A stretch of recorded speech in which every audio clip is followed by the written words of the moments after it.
Graça e paz, irmãos. Boa noite a todos. É um prazer estar aqui com os irmãos reunidos, matando a saudade, né? E convido os irmãos a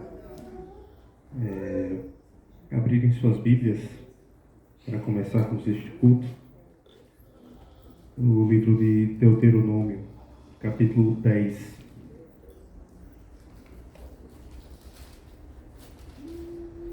Nós vamos ler o versículo 17.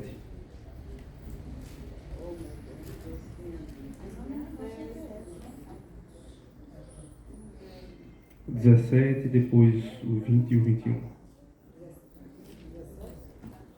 Deuteronômio, capítulo 10, versículo 17.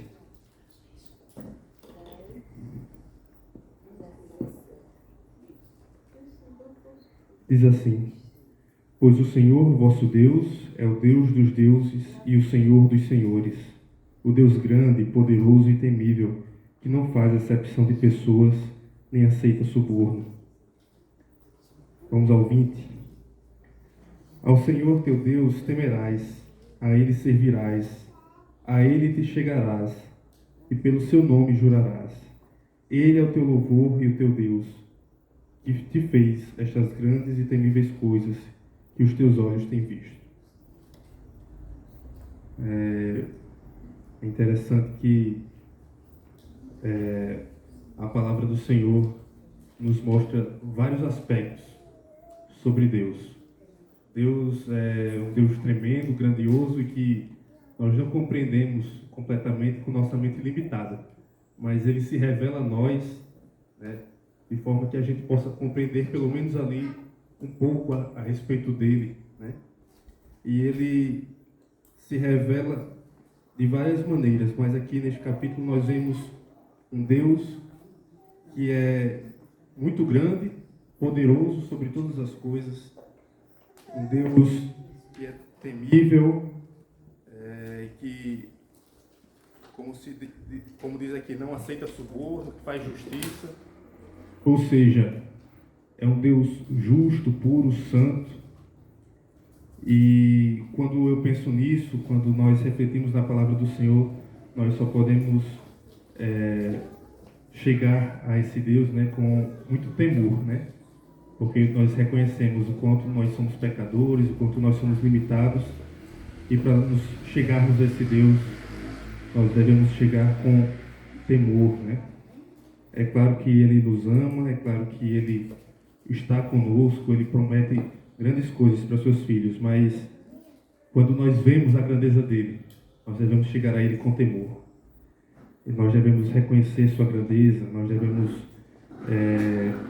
chegar diante dele com reverência. Então, com reverência, vamos orar ao Senhor nesta noite, vamos louvá-lo, vamos engrandecê-lo, vamos ouvir sua palavra, né, com temor, com reverência.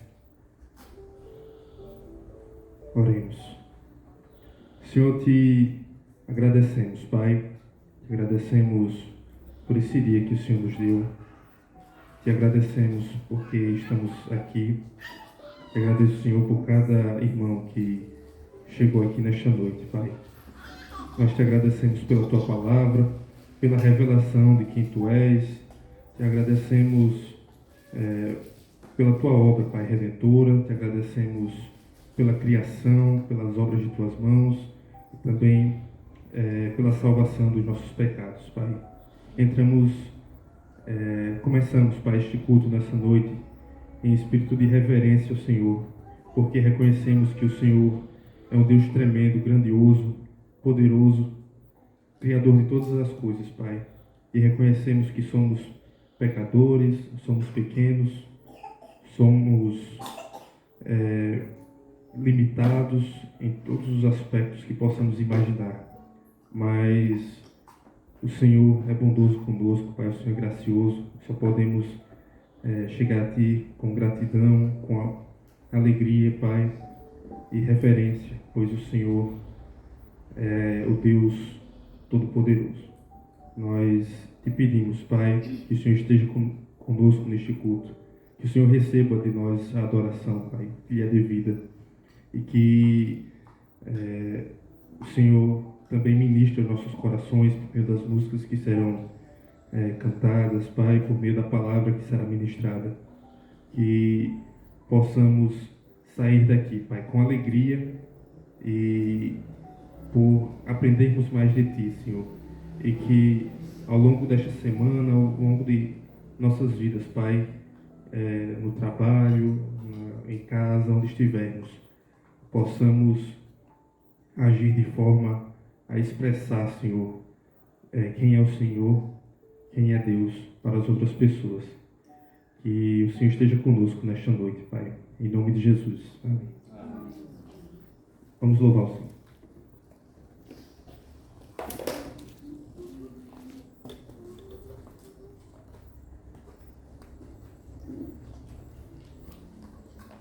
Graça e paz. Quem pode ficar em pé, né? Para louvar o nosso Deus. Ele é todo digno, de todo louvor, de toda adoração. Tu és soberano.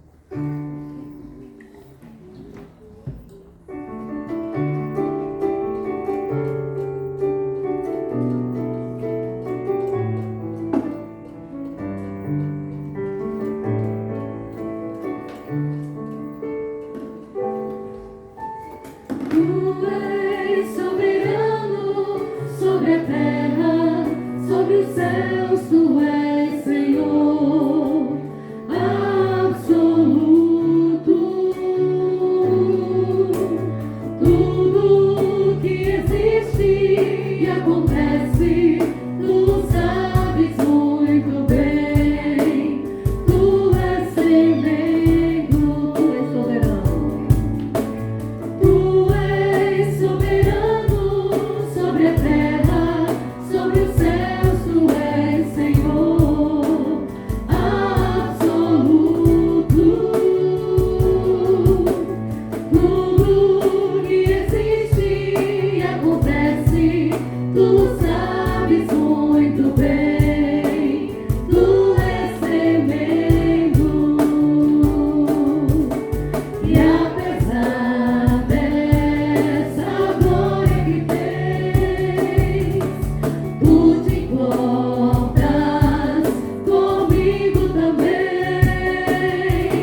podem sentar, irmãos.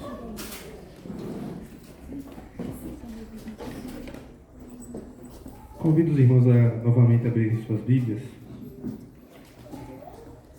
Agora no livro de Mateus.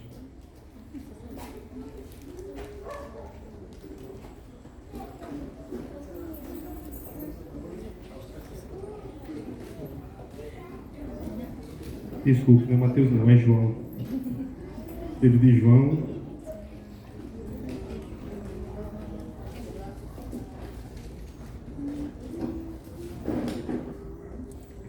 Capítulo 14. João 14.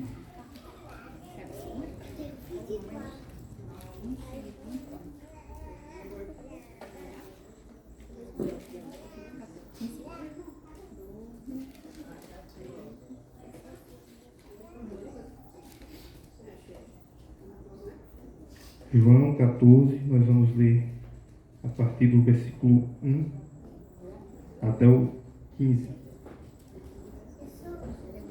Hoje a igreja aqui retomou a escola bíblica dominical e nós estávamos falando sobre Jesus Cristo, sobre quem Ele é. E quando a gente vai ler esse texto aqui, nós podemos ver o momento em que há uma tensão no ar. Jesus está prestes a ser traído, está prestes a ser entregue para ser morto, mas ele deixa uma consolação aos seus discípulos, e essa consolação serve não apenas para aqueles discípulos naquele momento, mas para nós nos nossos dias. E por isso nós vamos ler esse texto. Não se turbe o vosso coração. Credes em Deus, crede também em mim. Na casa de meu pai há muitas moradas. Se assim não fora, eu vou teria dito, pois vou preparar-vos lugar. E quando eu for e vos preparar lugar, voltarei e vos receberei para mim mesmo, para que, onde eu estou, estejais vós também. E vós sabeis o caminho para onde eu vou. Disse-lhe Tomé: Senhor, não sabemos para onde vais. Como saber o caminho? Respondeu-lhe Jesus: Eu sou o caminho e a verdade e a vida. Ninguém vem ao Pai senão por mim. Se vós me tivesseis conhecido, conhecerias também a meu Pai. Desde agora o conheceis e o tendes visto. Replicou-lhe Felipe: Senhor, mostra-nos o Pai, e isso nos basta. Disse-lhe Jesus: Felipe, há tanto tempo estou convosco e não me tens conhecido? Quem me vê a mim, vê o Pai. Como dizes tu, mostra-nos o Pai? Não creis que eu estou no Pai e que o Pai está em mim? As palavras que eu vos digo, não as digo por mim mesmo, mas o Pai que permanece em mim faz as suas obras. Crede-me que estou no Pai e o Pai em mim. Crede ao menos por causa das mesmas obras. Em verdade vos digo, que aquele que crê em mim fará também as obras que eu faço, e outras maiores fará, porque eu vou junto do Pai. E tudo quanto pedirdes em meu nome, isso farei, a fim de que o Pai seja glorificado no Filho. Se me pedirdes alguma coisa em meu nome, eu o farei. Se me amais, guardareis os meus mandamentos. Amém. Glória a Deus pela palavra do Senhor. Esse texto já estava escolhido quando hoje à tarde eu estava lendo uma matéria, uma notícia, de que um estado brasileiro fez uma cartilha. Nessa cartilha dizia que a expressão "você precisa de Jesus" era uma expressão ofensiva para algumas religiões e que, portanto, não deveria ser dita. E que algumas pessoas dessas religiões diziam que Jesus nunca foi exclusivista e que ele amava as pessoas. E Jesus de fato ama todos, mas ele deixa nesse texto que nós acabamos de ler um ponto de exclusão. Ele diz: eu sou o caminho, eu sou a verdade e eu sou a vida. E Jesus está falando para aqueles discípulos naquele tempo e para nós hoje em dia, que não existe outro caminho para Deus, para o Pai, como ele diz aqui, que não seja por meio dele próprio. Então, você precisa de Jesus, eu preciso de Jesus, todos nós precisamos de Jesus, porque ele é o único caminho para a salvação. Vou pedir ao irmão Mateus possa fazer uma oração. Pode vir aqui na frente, Mateus, para pegar o microfone. Fazer uma oração para que Deus nos conduza nesta vida, de forma que a gente possa cada vez mais buscar a santidade e buscar a Cristo em nossas vidas.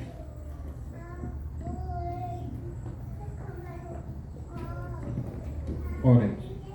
Deus e Pai, somos gratos ao Pai por mais um dia aqui na Tua casa e poder exaltar e louvar o Teu santo nome, ó Pai, livremente, Senhor. Pai Santo, te pedimos, ó Pai, em especial,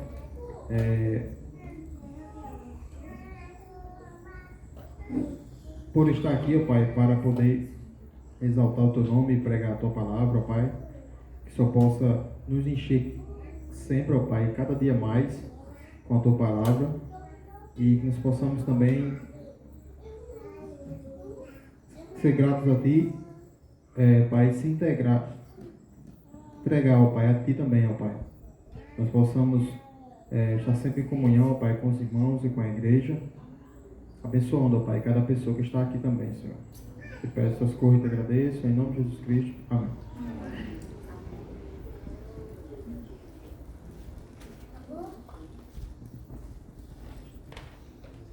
Nós vamos cantar mais alguns louvores.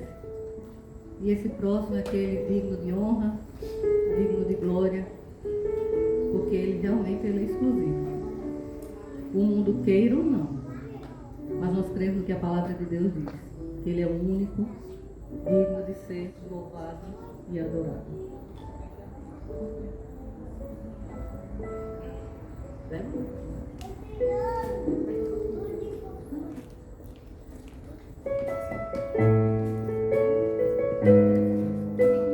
Quem pode ficar em pé, né?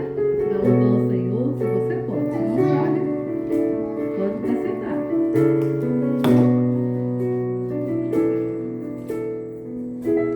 Digno de glória e honra, levantamos nossas mãos para Teu nome exaltar. Digno de glória e honra, levantamos nossas mãos para Teu nome exaltar, porque grande és Tu, maravilhas fazes Tu, não há outro igual a Ti, não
Pode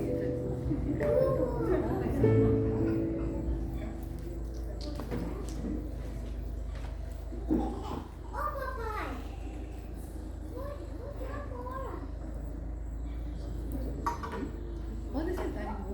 Uma Débora vai cantar.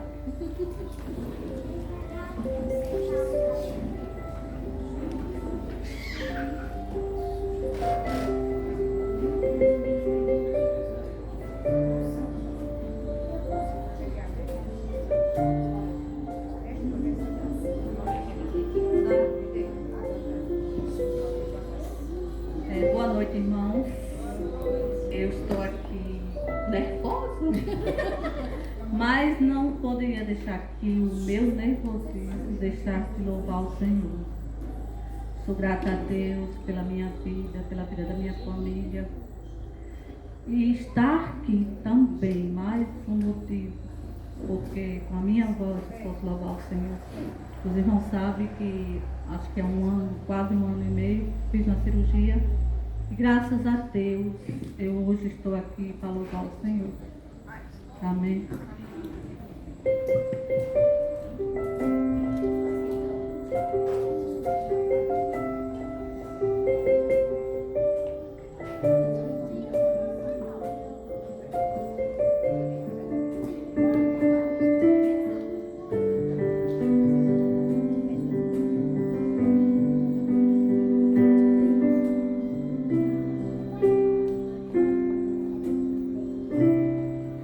Por toda a minha vida, ó Senhor, te louvarei, pois tu és o meu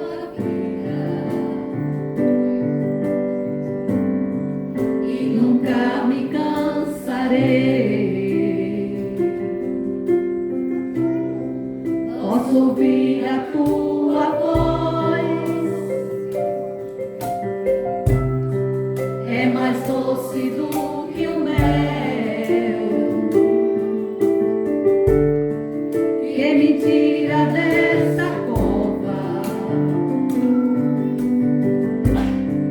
e me leva até o céu. Já vi fogo e terremotos,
Glória a Deus, é muito bom confiar no nosso Deus. Saber que Ele é o nosso escudo, né? Nossa fortaleza, nosso socorro, a nossa cura. Às vezes a gente está em busca só da cura física, mas Ele nos cura espiritualmente quando Ele nos livra do inferno. E essa é a maior cura. Porque nós estávamos todos condenados ao inferno, mas pela graça, pelo amor que Ele teve por nós, Ele deu o seu Filho para nos salvar. Essa é a grande cura. Então Ele é o Deus que cura todas as pessoas que se aproximam dele e o querem, né? Vamos cantar mais uma vez por esse Deus maravilhoso, nosso príncipe da paz, que esteja reinando em nossos corações.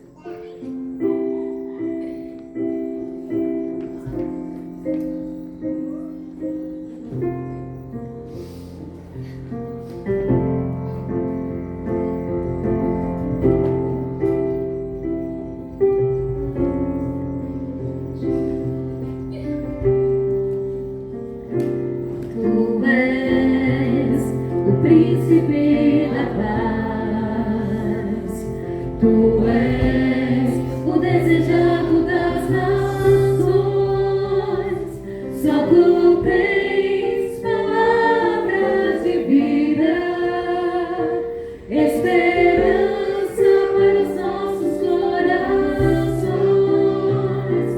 Tu és socorro bem presente, tu és auxílio das tribulações, só tu tens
crianças vêm aqui, nós vamos orar por elas.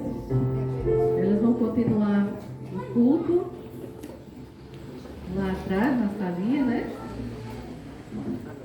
As crianças.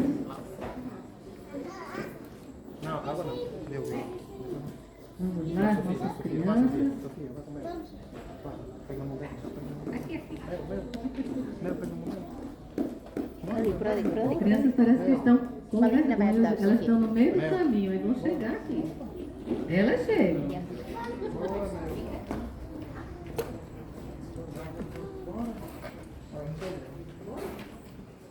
E as outras? Vão chegar. Gostou? Bora ali, ó. Só Oi. Esse é meu pai? Essa é a brincadeira.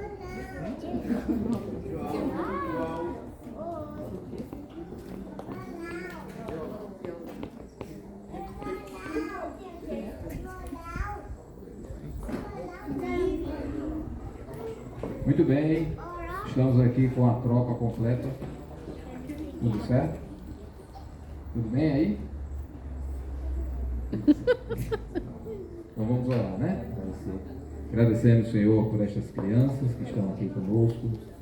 Rogamos suas bênçãos sobre suas vidas, que possam crescer na graça, no conhecimento do Senhor Jesus, que possam ser bem educadas por seus pais, que possam ser cidadãos e cidadãs de grande qualidade, de grande influência positiva para a sociedade no futuro, mas que acima de tudo possam ser exemplos e seguindo, obedecendo a tua palavra.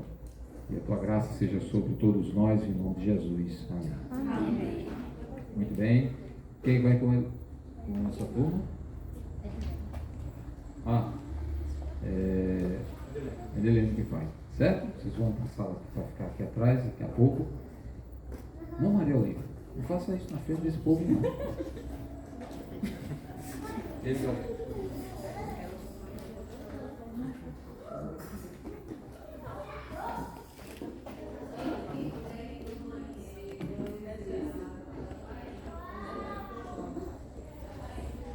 Quem puder abrir no livro de Marcos.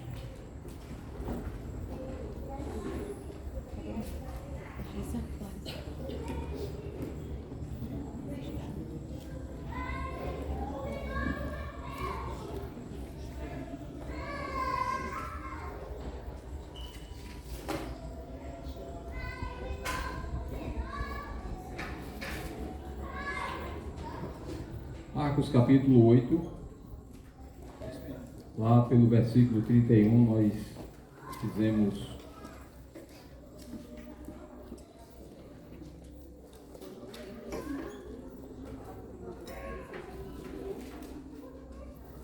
fizemos a leitura na outra semana, e versículo 31 em diante. Aí temos o 32, que diz assim: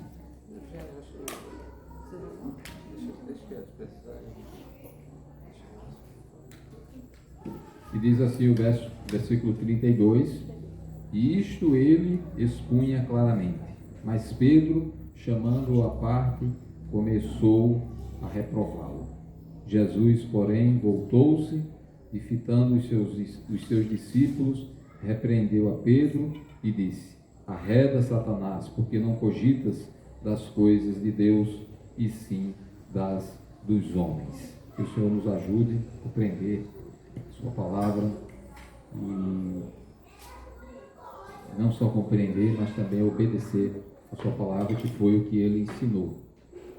Porque se a gente, todos vão ouvir de alguma maneira, mas obedecer vai ser o grande diferencial. A grande diferença vai ser isso. O que a gente encontra aqui é um momento em que o rumo do ministério de Jesus já se volta, é alterado para ele se encaminhar para Jerusalém.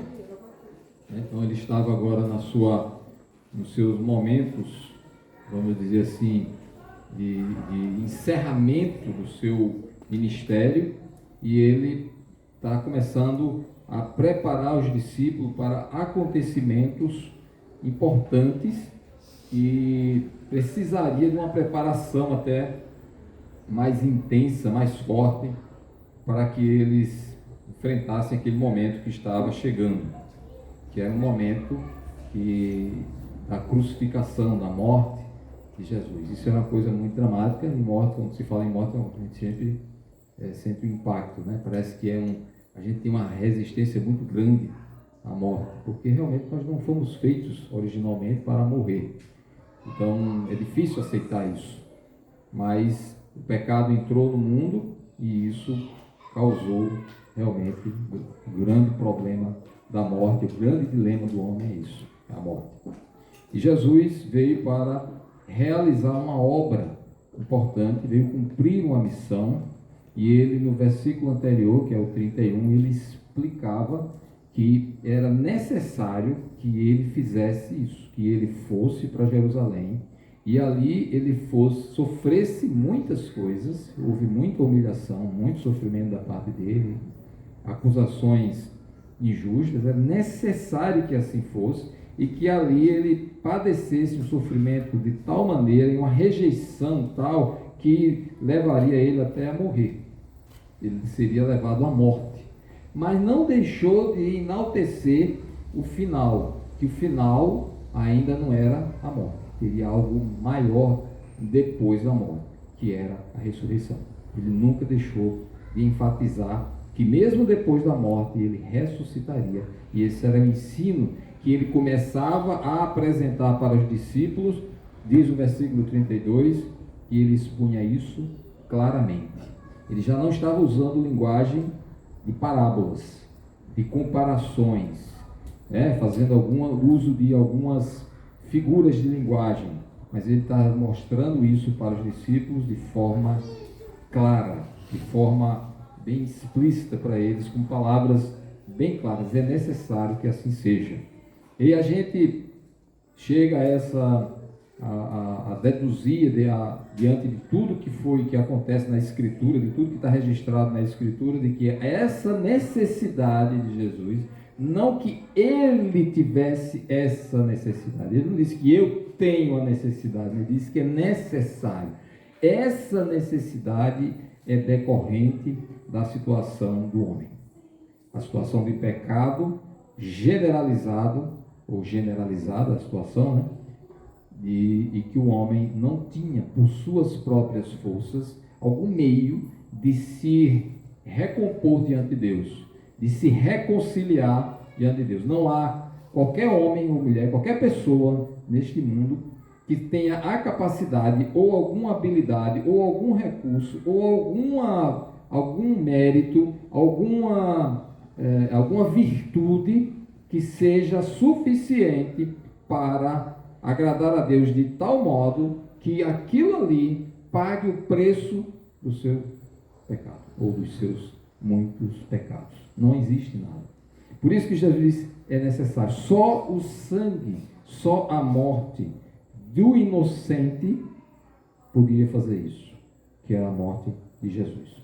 E isso já estava determinado por Deus antes mesmo de o homem existir. Então não tinha outra alternativa, não havia outra solução, não havia outro caminho, somente esse caminho. Por isso que Jesus diz para os discípulos, eu sou o caminho. Ninguém chega ao Pai senão por mim.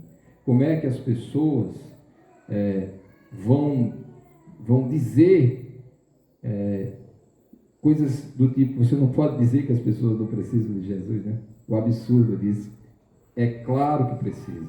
Eles procuram rejeitar Jesus. Hoje ainda existe a rejeição, né, a Jesus.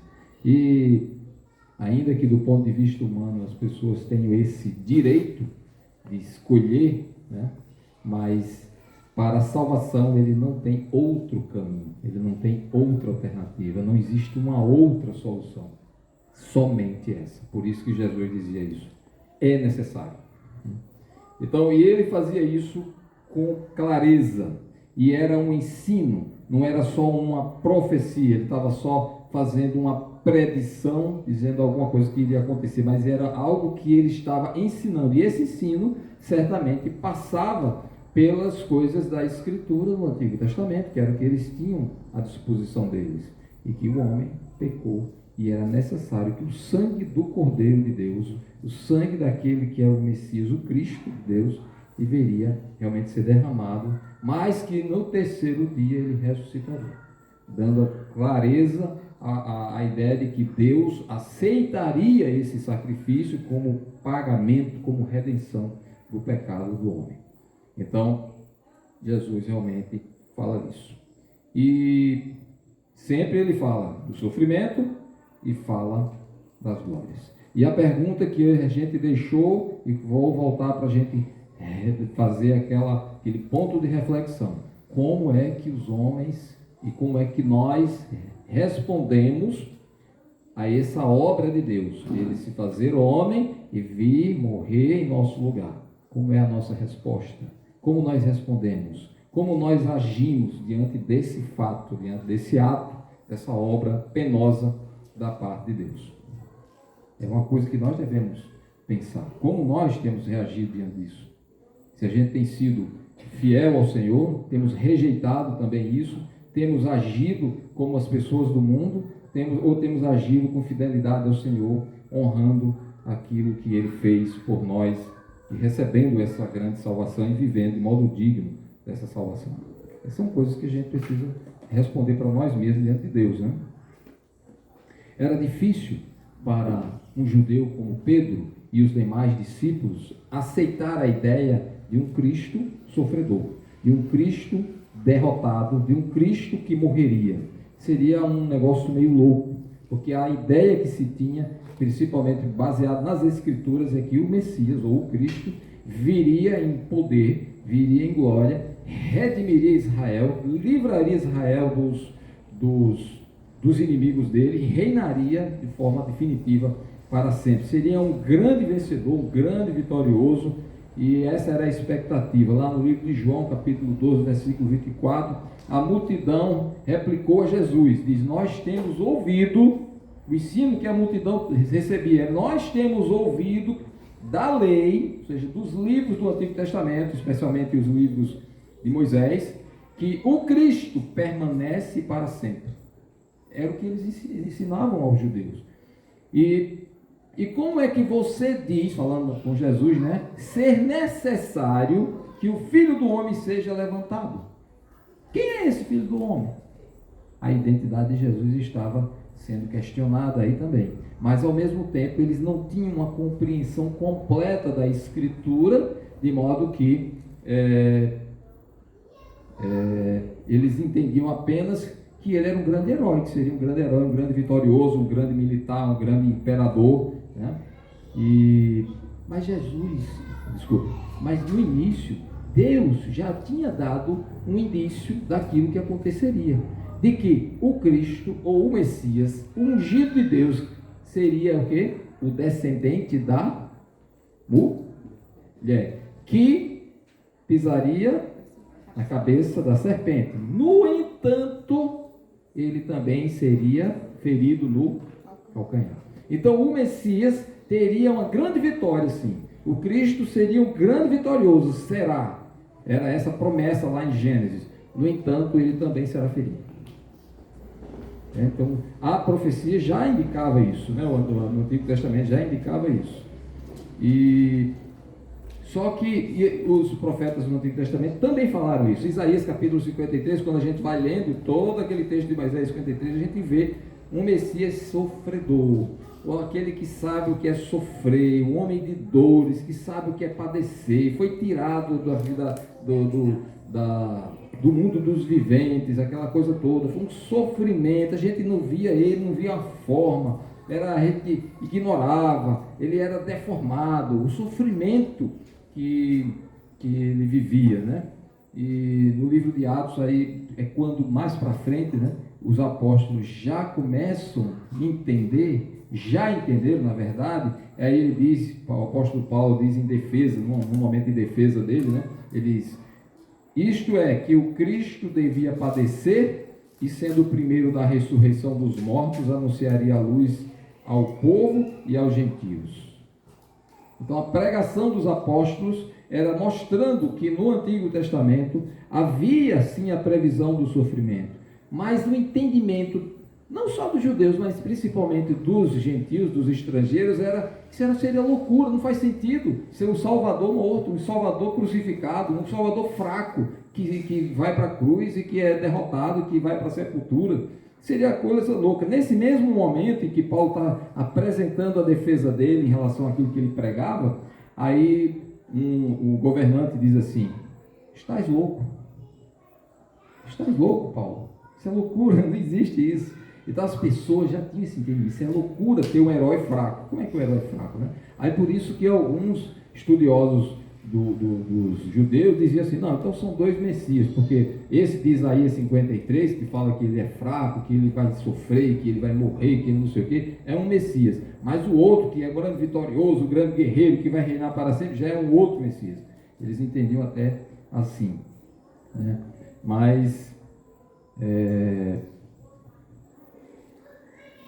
e Deus já falava isso também no livro de Isaías, né? Isaías mostra que haveria realmente essa compreensão errada, as pessoas ficariam assim, sem compreender muito bem. Diz assim no capítulo 52, diz: como pasmaram à vista dele, desfigurado, pois o seu aspecto estava muito desfigurado, mais do que o de outro qualquer, e a sua aparência mais do que a dos outros filhos dos homens. Falando como o sofrimento de Jesus, né? Assim causará admiração às nações. As pessoas ficarão admiradas com isso. E os reis fecharão a sua boca por causa dele. Porque aquilo que não lhes foi anunciado, verão. E aquilo que não ouviram, entenderão. Falando justamente que eles não entendiam, ou eles não foram anunciados, não receberam o anúncio claro de que o Messias passaria pelo sofrimento, pela morte. João 12, 24 diz que Jesus, né, falando sério, é necessário que o grão de trigo morra, né, quando ele cai na terra, ele precisa morrer. Se ele não morrer, então o que vai acontecer? Ele não vai produzir o fruto, a planta não vai crescer, é necessário que o grão morra. Então a lógica que ele está apresentando da agricultura, conhecida a todos, é a mesma lógica acerca do filho. Quando ele morre e ressurge, aí ele vence a morte, paga o preço, então ele vai frutificar, porque as pessoas vão acreditar. E de fato muitos creram. Era esse o sentido, né? Precisa morrer para poder frutificar. E assim o cristianismo cresceu ao longo da história até os dias de hoje, né? Justamente pela ressurreição de Jesus. E sem ela não teria esse cristianismo que nós temos aí. Ainda que o nosso cristianismo seja ainda bem fraco, né? No geral, né? Muitas pessoas, né? Eu sei que em alguns lugares os cristãos são muito corajosos e continuam firmes, mesmo sendo ameaçados, etc. E agora a gente encontra o apóstolo Pedro, um dos discípulos judeu, que também compactuava dessa mesma opinião. E aí pega Jesus à parte, chama à parte, como se pegasse aqui pelo ombro de Jesus, pelo braço dele. Não, senhor, vem aqui. Não é assim não. Reprovando Jesus, né? Puxa ele do lado aqui, ele chamou à parte, mas não foi um convite. Senhor, tem uma conversa com o senhor aqui, né? Ele puxou Jesus aqui. Não, né? Não é assim não, rapaz. Marcos é muito comedido até aí, né? Ele começou a reprová-lo, né? Só isso. Acho que diz isso em Marcos. Mas Mateus entra em detalhes que Marcos não entra. E ele diz assim: e Pedro, chamando-o à parte, começou a reprová-lo, dizendo: tem compaixão de ti, Senhor. Isso de modo algum te acontecerá. Então Jesus fica indignado com isso e traz uma resposta a Pedro, que até hoje vamos dizer assim, um objeto de grande debate, discussão. Eu não quero entrar em muita discussão aqui acerca disso. O fato é que Pedro reprova Jesus em relação ao plano que Jesus disse que já estava estabelecido. e disse que era necessário acontecer. Isso é um projeto de Deus de vir salvar o pecador sem mérito, né? Sem merecer, o pecador sem merecer.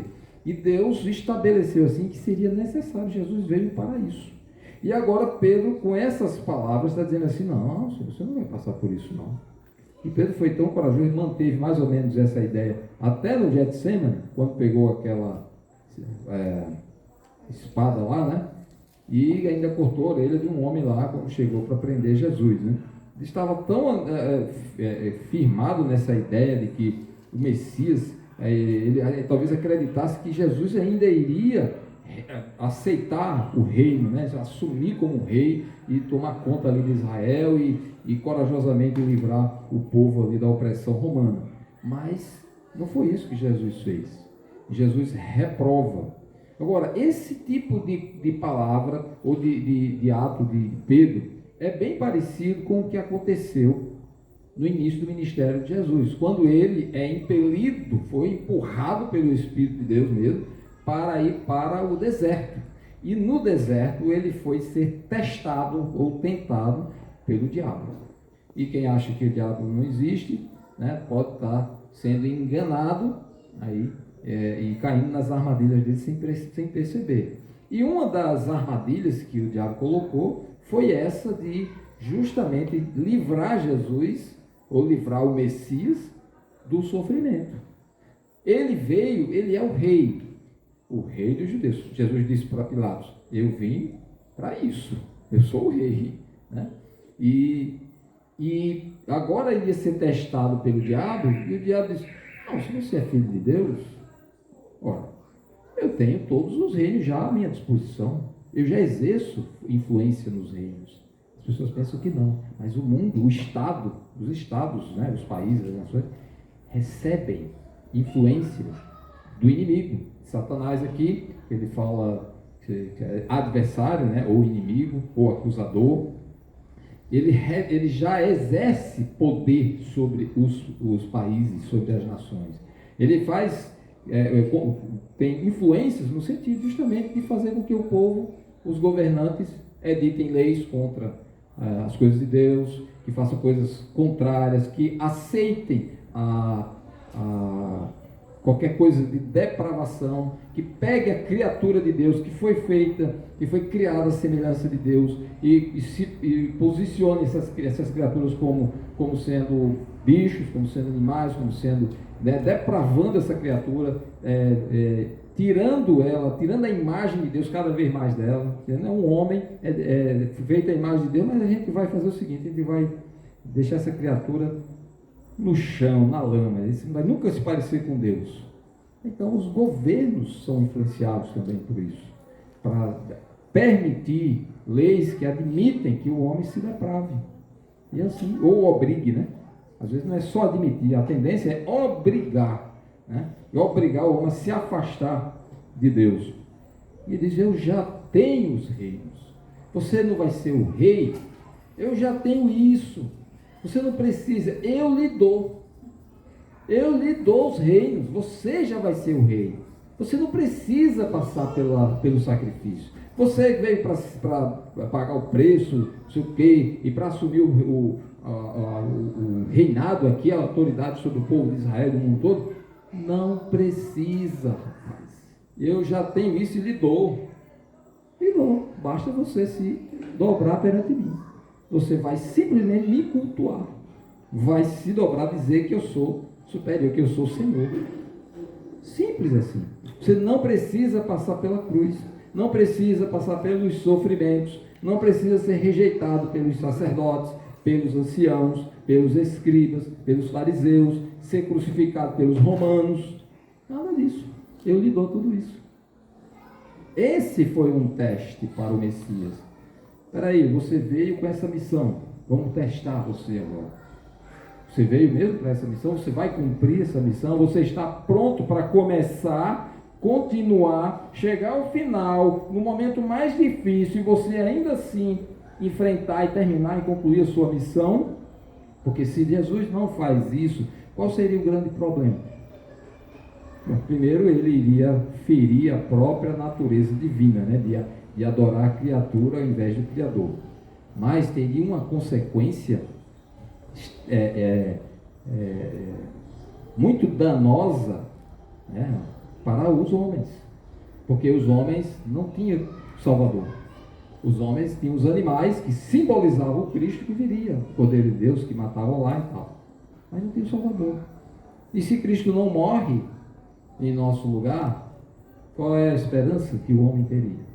Que esperança o homem teria diante de Deus, que sem sangue não há, sem derramamento de sangue não há remissão dos pecados? Não teria remissão dos pecados, não teria perdão para pecados, porque Deus é justo, lembre-se. A justiça de Deus é do tamanho do amor dele. Então ele seria justo e condenaria o homem à perdição eterna, porque não tem Salvador para ele. Porque o Salvador resolveu adorar a criatura ao invés do Criador, e deixou de cumprir a missão que era dar a vida pelos culpados, o inocente dando a vida pelos culpados, que era necessário isso. Necessário, porque o culpado já é culpado, está condenado, não tem que dar a vida para o seu ninguém. Ele vai ser condenado. Mas o inocente dando a vida, aí Deus aceitou.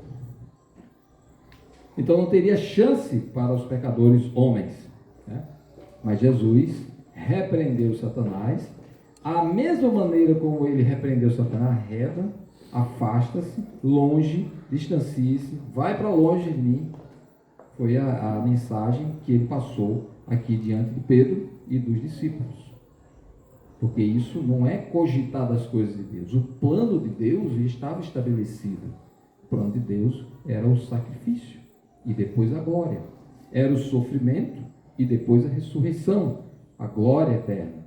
Esse era o projeto de Deus. A lógica da agricultura, Jesus já disse. Primeiro morre-se, sofre, a sementezinha, quando fica na terra, ela precisa sofrer, morrer. Aí depois, quando nasce, você vê aquela coisa grandiosa, a vida brotando ali, multiplicando os frutos. Essa é a lógica. A ideia que se tinha é que não, precisamos só da glória, precisamos só do conforto, precisamos só das coisas boas, e não passa por nenhum tipo de prova, nenhum tipo de teste, nenhum tipo de sofrimento, nenhum tipo de perseguição. Não é essa a lógica do reino de Deus.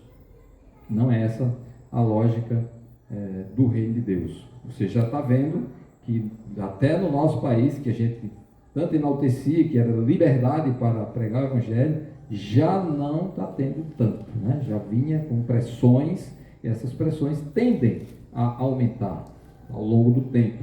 Não pense que é porque só um governo entrou, com outro governo vai ter nada a ver. Só o tempo vai fazer isso, porque os homens são pecadores e os reinos deste mundo estão sob influência do inimigo, que quer justamente pressionar, perseguir os filhos de Deus. Não tenha dúvida disso. E a tendência é essa. Então, e aí ele diz as coisas do mundo e as coisas de Deus. Você cogita das coisas do mundo ou cogita das coisas de Deus. E assim a gente vive, nesse limiar. Pedro, há pouco tempo, tinha feito uma declaração honrosa e recebeu um elogio eloquente da parte do Senhor, dizendo: tu és o Cristo, o Filho do Deus vivo. E Jesus diz para ele: bem-aventurado és, Simão. Marcos não relata isso. Mateus diz que Jesus elogiou Pedro. Puxa, que coisa incrível, Pedro. Eu estou graças a Deus porque não veio de você. Não veio dos seus pais, não veio dos seus amigos, não veio dos outros apóstolos. Veio da parte de Deus. Isso, essa revelação para você veio da parte de Deus. E que coisa boa. Eu vou dar a você um grande privilégio. Ele diz: eu vou dar a você as chaves do reino. Vou dizer, você vai ser aquela pessoa que vai abrir as portas do Evangelho para várias pessoas. Vai ser um grande privilégio. Então, Pedro recebeu um prestígio da parte de Jesus, né? E recebeu um grande elogio. Fez uma declaração reveladora, e inclusive para os discípulos, que eles ouviram também os demais, e Jesus diz: espere, não fica revelando que eu sou o Cristo. Claramente Jesus estava já dizendo com clareza as coisas para eles: eu sou o Cristo, e eu vou ter de morrer para ressuscitar, e depois tal, e vai explicando, ensinando, né? Então,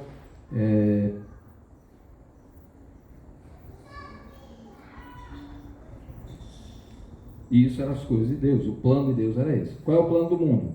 O plano de Satanás. Não precisa do sofrimento. Você precisa sofrer.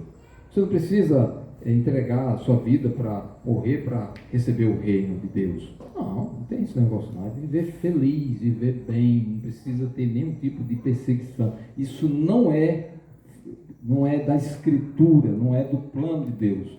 Até os cristãos, talvez Pedro visando isso, né? Se Cristo vai morrer, se ele vai ser perseguido pelas autoridades judaicas, provavelmente a gente vai também. Não resta dúvida. E ele deixou bem claro lá na frente: se eu fui perseguido, vocês também serão. Não tenho dúvida. Então, essa é a trajetória realmente. Não adianta querer se iludir. Vai ter uma trajetória de perseguição se você confessar o nome de Jesus, né? Mas não esqueça uma coisa. Não esqueça uma coisa. Ele cumpriu a missão dele. Passou pelo sofrimento, cumpriu a missão e ressuscitou. E ele disse: tenha de bom ânimo, porque eu venci. Fique animado, porque eu venci. Não se preocupe, porque a vitória já é certa, estabelecida também. A gente estava conversando hoje sobre a eternidade de Deus, né? É como se a gente dissesse, não é Deus dizendo assim: não, eu vou trabalhar para que vocês sejam vitoriosos. Não é assim que funciona. Deus é eterno. Deus não vai fazer um plano e deixar ali que as circunstâncias apareçam e ele vai ajustar ali aquele negócio e agora ele vai se preocupar, o que é que eu vou fazer para dar... Eu disse que ia fazer isso e vou ter de fazer e o negócio está dando errado. Não é assim com Deus. A eternidade já está diante dele. Simplesmente está estabelecido. Isso já está estabelecido. É desse jeito que vai acontecer e está aqui diante de mim todos os acontecimentos do futuro, do passado, do presente, tudo aqui. Então tudo já está estabelecido. Então vai acontecer, né? Então, essa ideia de Pedro de livrar Jesus do sofrimento era a ideia do mundo, que todo o mundo quer o conforto, quer tudo certinho, tudo maravilhoso, quer os bens, quer a riqueza, quer todas as mil maravilhas, mas não quer nenhum tipo de sofrimento, nenhum tipo de se dar, ninguém quer abrir mão do seu conforto para se dar para os outros ou pelo Evangelho. E a gente quer ficar bem, quer ficar com bem-estar, a gente não quer abrir mão do nosso conforto. Esse é o natural do mundo, isso é cogitar das coisas do mundo. Para abrir mão, para sair da minha casa aqui, ir para o meu vizinho ou para uma pessoa que está precisando ali, e prestar o meu auxílio por alguma coisa que eu possa realizar, aí já sai do meu conforto. Puxa, eu estou perdendo o meu tempo. Sair de casa, de assistir a TV, um programa, novela, não sei o que, para ir para a igreja, para orar, para louvar a Deus. Eu estou saindo do meu conforto. Eu saí para levar o Evangelho lá em tal lugar que a igreja vai, o grupo dos irmãos vai. Isso vai quebrar todo o meu plano de estar descansando aqui, de estar assistindo o meu filme, a minha novela, sei lá o que. É muita coisa que prende a gente no nosso mundo. E a gente quer o melhor conforto. E não quer abrir mão um pouco por conta do Evangelho, por conta do Senhor Jesus, quando Ele determina que faça daquele jeito, né? E muitas vezes Deus dá as coisas, nos abençoa e certamente coloca uma certa prova para nós naquilo que Ele nos dá, para ver se aquilo ali vai ser pedra de tropeço para nós, ou se vai ser bênção. Deus nos dá, a gente passa um tempão e precisando de uma coisa. Não, estou precisando de um emprego. Estou precisando de um transporte. Isso demora. E estou precisando que o meu trabalho seja assim, que eu consiga um trabalho em tal lugar e tal. Muita coisa a gente às vezes deseja. E às vezes Deus concede. E vamos ver o que é que nós vamos fazer com aquilo que Deus nos dá. O que é que nós vamos fazer com aquilo que Deus nos dá? Se aquilo ali vai servir para a minha glória ou se aquilo vai servir para a glória de Deus. Eu vou ter gratidão a Deus e vou responder a essas bênçãos usando aquilo também que Ele me deu para a glória de Deus. Como foi a oração de Davi quando foi para a inauguração do templo? Salomão, na verdade, né? Ele disse: Senhor, aquilo que o Senhor nos deu, nós só estamos nos devolvendo, né? Tem até uma música que diz: nas tuas mãos te damos de volta, né? Aquilo que o Senhor mandou, Eles tinham tantas coisas que eles mandaram parar já, não precisa trazer mais nada, porque a gente já tem tudo para fazer aqui, mas é tudo que vem do Senhor e nós só estamos devolvendo, das tuas mãos mesmo, estamos devolvendo para o Senhor. Né? Então é uma atitude. Às vezes a atitude é o contrário, né? A gente, não, Senhor, me dá mais, me dá mais, me dá mais, eu quero mais, eu quero mais. E aquilo ali vai servindo para, não para a honra do Senhor, mas para a minha ganância, para o minha própria honra, minha glória. Né? Tem que ter cuidado com isso. Né? Cogitando das coisas do mundo ou cogitando das coisas de Deus. Quando Jesus ouve aquelas palavras de Pedro, que são palavras que estão associadas a uma conduta parecida com a de Satanás, o mesmo projeto, a mesma intenção de livrar Jesus da cruz do sofrimento. E aí a Bíblia de Marcos diz que Jesus voltou-se e fitou os olhos para os discípulos. Girou o olhar e olhou para os discípulos. Não foi só para Pedro. Virou. E em alguns momentos Jesus fez isso na vida. A vida que eu digo na trajetória dele aqui. Né? Diz o versículo 33 que ele voltou-se fitando os seus discípulos, ele fitou os olhos, ele lançou o olhar para os discípulos. Tem algo importante que vocês precisam entender. Quando Jesus fita os olhos, quando Jesus se volta, é porque ele está, no caso, reagindo a uma coisa importante e ele quer que eles prestem atenção e o olhar de Jesus vai em cima daquilo que precisa ser corrigido ou precisa ser esclarecido para que eles aprendam. E a gente também. E a gente também. Ele fitou os seus discípulos. Olha lá, o versículo 33 diz isso aí. Houve um certo momento que estavam falando dos ricos e não sei o que os ricos podiam comprar isso, que podiam fazer aquilo, que podiam fazer o bem, que podia dar as esmola, não sei o que. Jesus disse, como é difícil o rico entrar no reino dos céus. Porque Jesus fez um teste com um determinado homem rico, né? Que disse, agora vá lá, você acha que está cumprindo a lei? Está certo, falta só uma coisinha. Dê os pobres e vem aqui me seguir. Vamos fazer o teste agora, se a gente realmente quer glorificar a Deus. Aí a prova foi essa. Aí aí ele rejeitou isso. Não quero o Senhor não, prefiro o meu dinheiro. Aí Jesus disse, como é difícil um rico entrar no reino dos céus. Aí os discípulos ficaram, como é que pode? Se um rico não consegue, quem é que pode? Aí Jesus, fitando neles o olhar, Mateus 19, 26 diz isso. Eu pesquisei onde é que Jesus fitava os olhos, né? Jesus, fitando neles o olhar, eu fui dar um esclarecimento. Quando Jesus joga o olhar, tem alguma coisa que ele quer dizer importante. E aí de nós se não prestarmos atenção. Tem algo importante ali. E ele disse, isso é impossível aos homens, mas para Deus tudo é possível. Mostrando a impossibilidade do homem conseguir, com os seus recursos materiais, ou quaisquer que sejam, ser herdeiro do reino de Deus. Participar do reino de Deus. Por mais bens ou obras que possa fazer com os seus bens, ele não consegue. É impossível. Mas para Deus é possível. A graça de Deus é que vai fazer isso. Teve um homem que justamente esse homem aí, né, do homem rico, disse, parecia que ele obedecia aos mandamentos, né? Pouco antes ele fitou os olhos no homem, né? Ele fitou os olhos nos discípulos, agora há pouco, e aqui antes ele tinha fitado os olhos no homem. Ele diz assim, Marcos 10, 21, diz, Jesus, fitando-o, botou o olhar nele, naquele homem que estava aparentemente interessado em participar do reino de Deus. Né? Só uma coisa te falta. Jesus até admitiu que ele obedecia os pais, né? Que não adulterava, que não roubava, que não sei o quê. Ele admitiu essas coisas, mas não era suficiente. Ele disse, falta uma coisa, falta você demonstrar que você está com Deus, que você tem Deus acima de tudo. Vai e aceita o Salvador dele, né? O Salvador, o Messias dele, né? Vai, vende tudo que... Mas antes disso, o que é que ele diz? Fitando os olhos, o amor.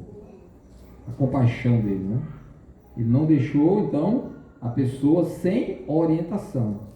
Quando a gente procura o Senhor, Ele vai trazer a informação. Quem procura, acha. Quem busca, vai encontrar. Não é isso que ele dizia? Buscar-me-eis e me encontrareis se me buscar de todo o coração. Quem vai achar. Quem vai procurar, vai achar. E esse homem foi e achou aquele que podia dar a solução para a vida dele. Deu a solução. Jesus o amou. Demonstrou compaixão. Não deixou ele sem a orientação, sem a informação segura que vem da parte do Senhor. Então agora você tem a solução. Eu estou te dando a solução. Você vai aceitar ou não? Vai, faça isso. Depois ele saiu triste porque ele não queria se desfazer. A solução foi dada. A pessoa rejeitou a solução. Segue-me. Vai lá, vem, não esqueça as coisas que estão te aprisionando e venha me seguir. Aí você vai ter o reino dos céus. Na verdade, ele falou até que ele teria mais do que só o reino de Deus. Ele iria ter um tesouro no céu. Ele não acreditou pela fé, né, que teria esse tesouro. Isso aí. Mas Jesus fitou os olhos nele num momento importante da vida dele, um momento crucial, de grande decisão na vida dele. Houve também um outro momento que é conhecido, que foi o momento de Pedro, que negou Jesus antes que o galo cantasse. Você lembra da história, né? Lucas retrata, descreve como aconteceu, com mais detalhes, depois que o galo cantou. E Pedro havia já negado Jesus a terceira vez. Quando houve a negativa da terceira vez, Jesus estava relativamente próximo de Pedro. Ou mesmo que não estivesse tão próximo, mas estava numa visada que era possível Pedro enxergar Jesus e Jesus enxergar Pedro. Havia como se fosse um túnel aberto aqui nesse caminho, nessa distância até Pedro. E Lucas diz que quando o galo cantou a segunda vez, e Pedro já havia negado ele 3 vezes, aí diz, voltando-se o Senhor, que estava preso, sofrendo, já estava naquele momento do sofrimento, sendo acusado, sendo torturado, sendo humilhado. Mesmo assim, Jesus, naquela situação, ainda vem trazer um ensino para aquele homem, vem no seu olhar, vem em resgate. Na verdade, esse olhar não foi um olhar de acusação, foi um olhar de resgate, de restauração. Do mesmo jeito como ele amou aquele homem rico, ele amou Pedro. Diz, eu vou olhar para você para lhe resgatar. Naquela hora, de todo aquele sofrimento, aquele reboliço na casa lá do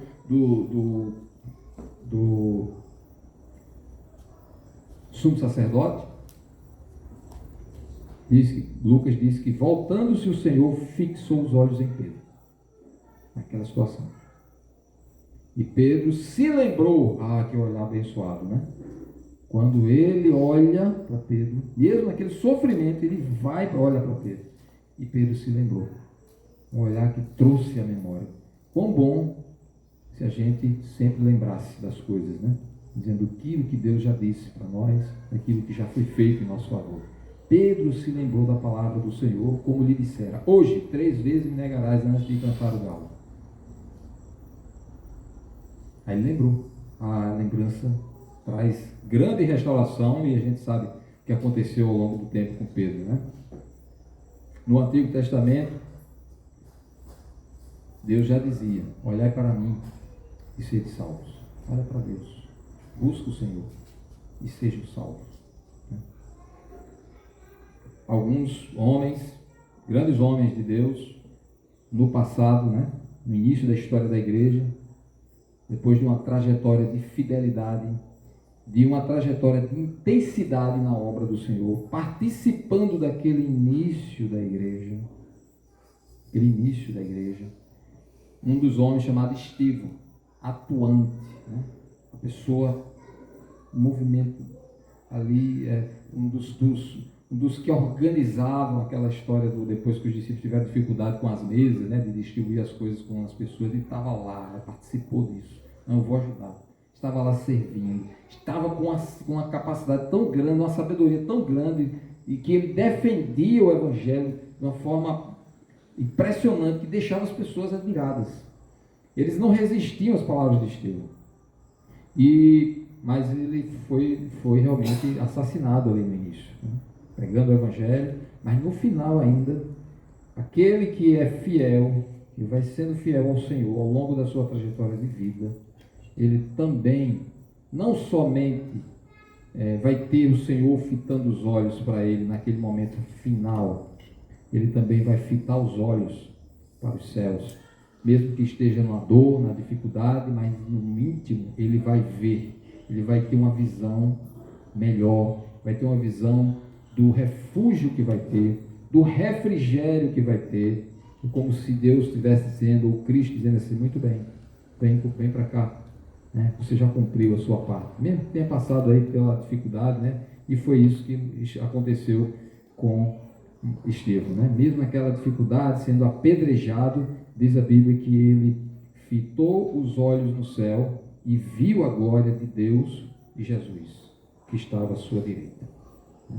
E viu, teve aquela imagem de conforto, né? Então a visão, né, também foi importante nesse momento. E lá Cristo vendo ele estava vendo, e ele pôde olhar sem vergonha, sem se envergonhar. Por quê? Porque estava em fidelidade, estava em obediência ao Senhor. Era por ele, por amor a Deus, por amor a Cristo, ao Evangelho, que ele estava sofrendo aquilo. Ele não tinha vergonha agora de ser visto pelo Senhor e de olhar para ele. Ele não estava com vergonha. Agora, talvez outros que desobedeceram, o que foi que aconteceu com Judas? Ele não tinha mais nem coragem de olhar para Jesus, não teve coragem de chegar para Jesus e pedir perdão, e reconhecer o seu erro. Seus olhos não conseguiam mais olhar para canto nenhum sem ser envergonhado e sem ser acusado na consciência daquilo que tinha feito, a traição. E o jeito foi tirar a própria vida, achando que aquilo ali resolveria a sua situação. Ele não conseguia mais fitar os olhos no Senhor Jesus. Perdeu a grande chance. Mas Estevão não, olhou para o Senhor no momento final da sua vida. Eu não vou estender muito nesses detalhes, quero encerrar com uma coisa que talvez o texto não esteja dizendo com suas palavras, mas a gente pode deduzir.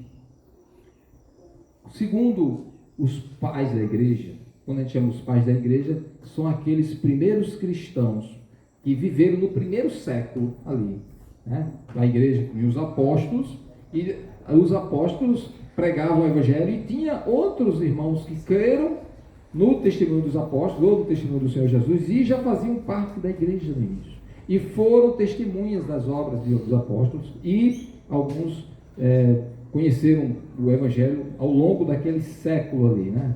Lá pelo ano 30 adiante, depois que Jesus estava sendo crucificado, já havia outras pessoas ali, e que creram no Senhor. O livro de Atos, capítulo 2, mostra que 3.000 judeus foram salvos ali, e outros mais ao longo dos meses que foram se passando. Então, esses são os pais. Havia algumas pessoas que escreveram, tem escritos desses homens, né? Tem homens que são conhecidos, tem um tal de Papias, tem um homem chamado Irineu, tem um outro que é chamado Justino, tem outro que é chamado Tertuliano, tem um outro que é mais recente, já mais para cá, que é chamado Orígenes. E todos eles, unanimemente, dizem que o livro de Marcos, né, foi escrito baseado naquilo que Pedro lembrava. Marcos era um menino, era um adolescente na época ali de Jesus, no ministério dele.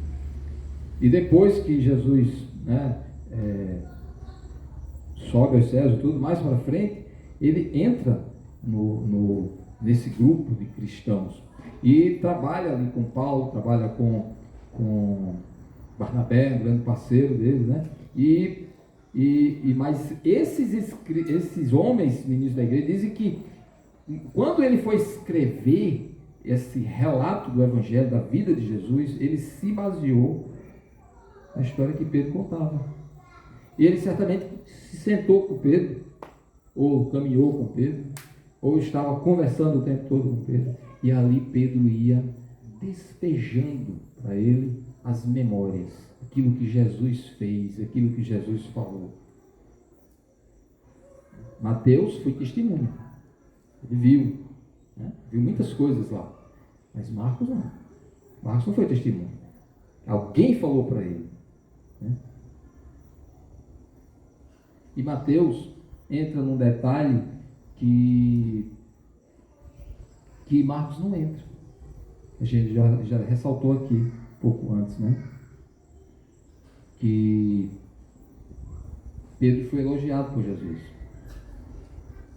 Pedro fez uma declaração importante acerca de Jesus, uma revelação que veio da parte de Deus naquele momento, quando Jesus questiona sobre sua identidade, o que é que as pessoas pensavam e o que é que os discípulos mesmos pensavam acerca dele. Tu és o Cristo, Filho de Deus vivo. Ele fica silente em relação ao elogio que Jesus traça, as palavras que Jesus... E ele fala bastante, Jesus, olha, que coisa boa, você é bem-aventurado. E eu vou dizer mais, eu vou edificar minha igreja. E tem mais, você vai receber chaves importantes, e você vai pregar e abrir chaves para povos, para as pessoas. Se você fechar, vai ser fechado para ele. Se você abrir, vai ser aberto para ele. Olha o privilégio que você vai ter. E Pedro usou essas chaves que Cristo deu para ele. Isso Marcos não coloca. Eu acho que Marcos não se detém nisso aí, porque Pedro não falou nada disso. Ele fez questão de mostrar quão pecador ele era. Mostrou que negou a Cristo. Mostrou que recebeu uma reprimenda do Salvador. Jesus reprovou aquele comportamento, que era um comportamento parecido com o que Satanás estava fazendo, tentando livrá-lo da cruz. E ele diz, eu não sou digno que minhas memórias lembrem sequer esses elogios que eu recebi, desse grande privilégio que ele me deu, de ser aquele portador da chave do Evangelho. E como aconteceu, não deixou de ter o registro, né? Lucas registra Atos capítulo 2, capítulo 10 e os intermediários ali, quando ele abre as portas do Evangelho para os judeus, para os samaritanos, também para os gentios. E as chaves que Jesus deu para ele, ele abre abundantemente. Livra-se daquelas chaves, deixa tudo escancarado até chegar até nós. Ele abriu, por isso que nós estamos ainda aqui crendo. Ele abriu. Mas ele, nas memórias dele, passando para Marcos, ele não quis dizer isso. Nós não temos isso. Eu não sou digno de que seja registrado isso. Outros façam, mas eu não. E ele não coloca isso. Mostra aí a humildade desse homem, que ao longo do tempo aprendeu com Cristo. O convívio com o Senhor foi marcante para ele. Ele finalmente entendeu que seria necessário que realmente Cristo morresse, que aquilo trazia salvação para ele, para os outros pares, os discípulos, os apóstolos e para toda a humanidade. Está aberta a oportunidade de ser salvo, crendo no Evangelho. Que Evangelho? Cristo morreu por você e ressuscitou. Ele é vitorioso. Você também vai ser, né? Aí ele escreve aquilo que Jesus tinha falado, que era necessário. Aí ele também escreve uma carta para aqueles que estavam padecendo algum tipo de sofrimento também naquela época. No primeiro século não foi fácil não. Aí ele diz, olha, foi a respeito desta salvação que os profetas indagaram e inquiriram, os quais profetizaram. Agora ele entendia, Jesus ensinou. Jesus não só profetizou acerca do sofrimento, morte e ressurreição dele, mas Jesus ensinou. Aí Pedro aqui está trazendo ensino, claro, diz, olha, os profetas falaram, eu no início não entendia, mas os profetas falaram isso, e eles ficaram profetizaram acerca da graça que a vocês foi destinada, uma graça que alcança o mundo todo, né? Investigando atentamente qual a ocasião ou quais as circunstâncias oportunas indicadas pelo Espírito de Cristo que neles estava, nos profetas, ao dar de antemão, antes, sobre os sofrimentos referentes a Cristo. Já falava os profetas. Ele agora conhece pela Escritura, pelas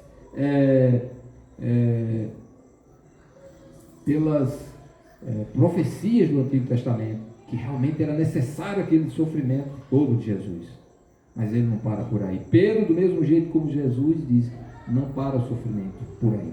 O sofrimento não é o final. A morte não é o final, ele diz. Sobre os sofrimentos referentes a Cristo e sobre as glórias que as seguiriam. Aos sofrimentos seguiriam as glórias. Aí olha lá o Salmo, fala de Cristo entrando nos céus. Cara, aquele Salmo 104. Levantai, ó portas, as vossas cabeças, levantai, ó portais eternos, para que entre o Rei da Glória. Quem é esse Rei da Glória? O Senhor, o Rei dos Exércitos, o Senhor forte e poderoso. Ele é o Rei da Glória. Ele é o Rei, está garantindo lá a palavra. Ele chega no céu em glória. Está ali relatado. Profeticamente o salmista já falava da glória de Cristo lá. Satanás tem sido pedra de tropeço para Jesus desde o início. E Deus já havia prometido que ele seria ferido no calcanhar. Satanás feriria Jesus no calcanhar, né? Então, não seria sem o sofrimento. O poder da morte, o poder de Satanás seria destruído, mas não sem a dor, sem o sofrimento, sem o ferimento que o Messias passaria, né? E por fim, Jesus realmente repreende Satanás. Ele não chama Pedro, ele não diz para Pedro: sai de mim, Pedro, arreda, Pedro, vai para longe, Pedro, some, Pedro, suma daqui, não quero mais ver você. Ele não fez isso. Ele disse: Satanás, as coisas de Satanás, as coisas ligadas ao mundo, essas coisas eu quero que arredem, as coisas que me tiram do plano de Deus, que me afastam das coisas de Deus. Ele não falou? Você só quer cogitar das coisas do mundo e não das coisas de Deus. Então, seguir Satanás é seguir as coisas do mundo. Você só cogita das coisas do mundo, você não segue nada de Deus. Sai de mim. Jesus afasta Satanás, mas fica com Pedro. Ele quer Pedro do lado. Pedro era o apóstolo, continua sendo o seguidor dele, continua sendo o apóstolo, porque Deus disse: vocês vão ser não só os meus seguidores, vocês vão estar comigo e vão ser chamados apóstolos, e vocês serão direcionados para uma missão, serão mensageiros mesmo. A missão de Pedro continua, o apostolado de Pedro continua, o discipulado de Pedro continua. Ele vai continuar estando com Jesus, ele vai testemunhar ainda grandes coisas, vai aprender ainda, vai errar também, mas ele vai ser um grande homem nesse evangelho. São pessoas com falhas que Deus usa para corrigir, para recuperar, restaurando e usando para a glória dele. Satanás foi expulso. Ele rejeita Satanás. A presença dele não interessa a ele. Interessa a Pedro. Infelizmente, a gente, muitas vezes nas nossas vidas, está aqui na nossa frente a opção: vou cogitar das coisas de Deus ou vou cogitar das coisas de Satanás? Não é esse lado isso não, viu? Eu vou escolher quem? Vou escolher Pedro? Vou escolher Satanás? Jesus tirou Satanás, mas ficou com Pedro. Que a gente aprenda também a dizer: vai para longe, Satanás. Essas coisas que você está querendo me influenciar aqui, cogita das coisas do mundo e não das de Deus. Quero Pedro, quero aprender, quero ser um discípulo, quero, mesmo errando, quero ser corrigido, quero aprender, quero ser usado, ser útil. Essa é a diferença nessas palavras de Jesus. Que a gente aprenda a escolher os Pedros, que mesmo fracos, mesmo falhando, mas não arreda o pé da presença e está perto de Jesus. Amém? Amado Deus, agradecemos pela sua palavra, agradecemos o privilégio que temos de ter sido chamados em algum momento de nossas vidas para ouvir a tua palavra, aprender dela. Que mesmo com nossas falhas, com nossos passos errantes, que o Senhor nos restaure. Não tira de nós, não nos afasta do Senhor. Que possamos ser corajosos para afastar de nós as coisas que se cogitam somente do mundo, mas que possamos permanecer na Tua presença, aprendendo, sendo corrigidos pelo Senhor e sendo usados para a Tua honra e glória. Em nome de Jesus. Amém.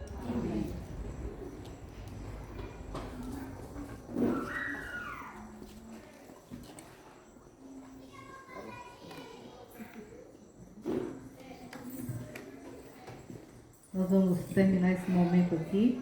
Depois nós temos a nossa confraternização. Aqueles que estão nos visitando, nós agradecemos a visita de vocês. Sejam bem-vindos, né? Em nome de Jesus. Os irmãos, quando terminarem o culto, falem com as pessoas que estão nos visitando, né? Desejem uma boa semana. Abrace seu irmão, né? Vamos cantar, encerrar esse momento, quarta-feira, culto de oração, às 20 horas. Domingo, sábado, nós temos homens e mulheres. Os homens vão se reunir às 7h30 aqui na igreja da manhã. E as mulheres, aí vocês homens perguntam, pastor, o que vai acontecer com os homens às 7h30? E as mulheres aqui às 6 horas. 18 horas, 6 horas não, 18 horas, tá bom? Vamos ficar em pé, cantar o plano perfeito.